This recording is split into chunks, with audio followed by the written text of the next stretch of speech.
અમરેલીના ચાંદગઢ ગામે યોજાયેલા સમૂહ લગ્નમાં પોલીસ ત્રાટકી. પોલીસે કાર્યવાહી કરી છે. આ સમૂહ લગ્ન દરમિયાન પરવાનગી વગર સમૂહ લગ્નનું આયોજન કરવામાં આવતા પોલીસે આ કાર્યવાહી કરી છે. સમૂહ લગ્નના આયોજક સામે ફરિયાદ નોંધવાની પણ પોલીસે કાર્યવાહી કરી. તો કોરોનાના કાળમાં જ્યારે જાહેર મેળાવડા પર પ્રતિબંધ છે, પરંતુ નેતાઓની સાથે સાથે હવે જનતાએ પણ સોશિયલ ડિસ્ટન્સિંગનો સત્યાનાશ પાડ્યો. જે દ્રશ્યો સામે આવ્યા તે છે અમરેલીના ચાંદગઢ ગામના. અહીં પોલીસ આવી અને ભાગદોડ મચી ગઈ. કારણ હતું કોઈપણ મંજૂરી વગર સમૂહ લગ્નનું આયોજન કર્યું હતું.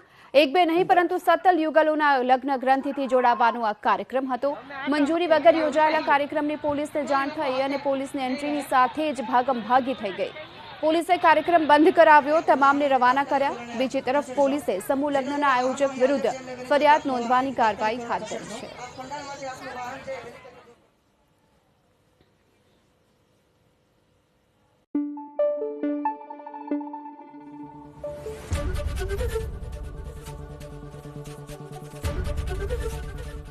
એબીપી અસ્મિતા, ગુજરાતની અસ્મિતા.